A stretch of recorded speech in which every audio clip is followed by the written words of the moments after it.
Have you ever wondered how buildings are demolished safely? Don't they just blow them up?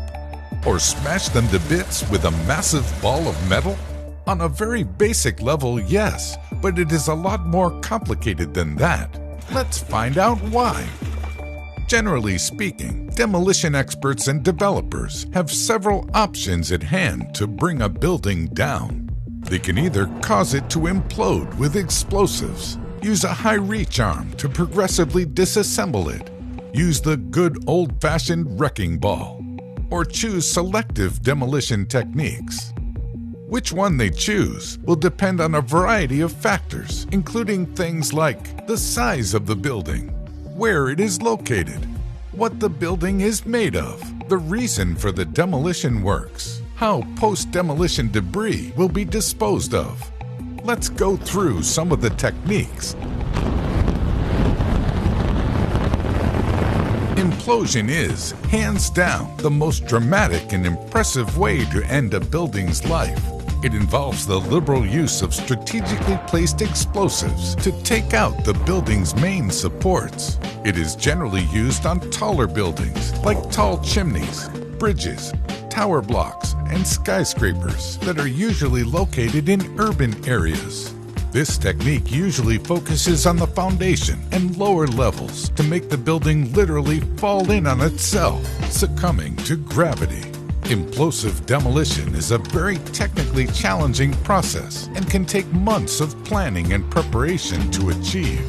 The building is also usually stripped of elements like non-structural walls to aid the demolition process. Explosives chosen are usually either TNT or a compound called RDX. The former is great for most applications, but when a lot of steel work is involved, RDX is commonly used.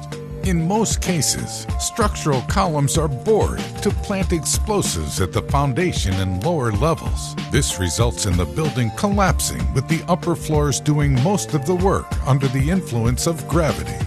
After all the days and months of preparation, the demolition process usually only takes a few seconds. Another demolition technique is called high-reach arm.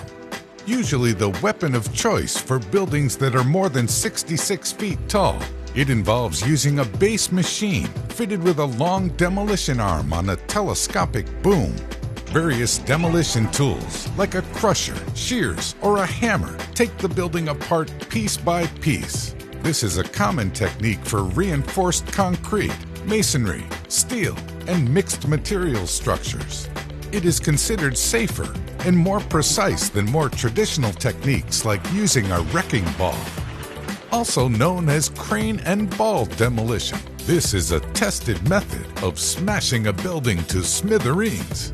Typically employed on concrete and other masonry structures. Wrecking balls typically weigh up to 13,500 pounds apiece. This massive chunk of metal is suspended on a cable from a crane and is either dropped onto or swung with force into the structure of the building.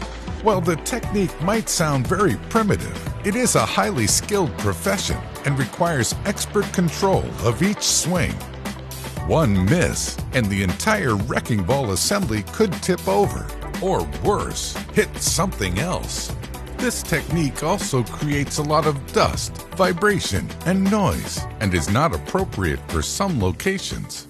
Lastly, selective demolition, also known as strip-out, is gaining popularity in the industry as it allows building materials to be reclaimed and recycled. This is especially the case for buildings of historical importance or buildings with special architectural and decorative features. It involves the selective removal of things like wood, brick, metals, and concrete for later use in other builds.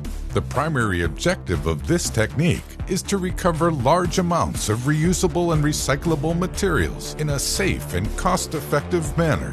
This process is obviously very labor-intensive and time-consuming, therefore it is not always practical.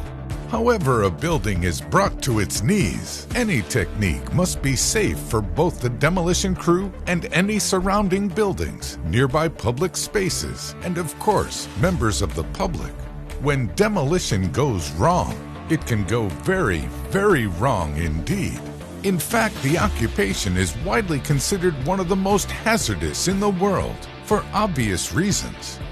But even with the best planning, sometimes things just don't go to plan. For example, the demolition of a silo in Vordingborg, Denmark in 2018 turned into a nightmare when it fell completely the wrong way. It destroyed one neighboring building and damaged others. Thankfully, no one was killed. So next time you see a building targeted for destruction, you might want to watch the demolition crew progress over time. Who knows, you might even be able to get a front row seat to an implosive demolition.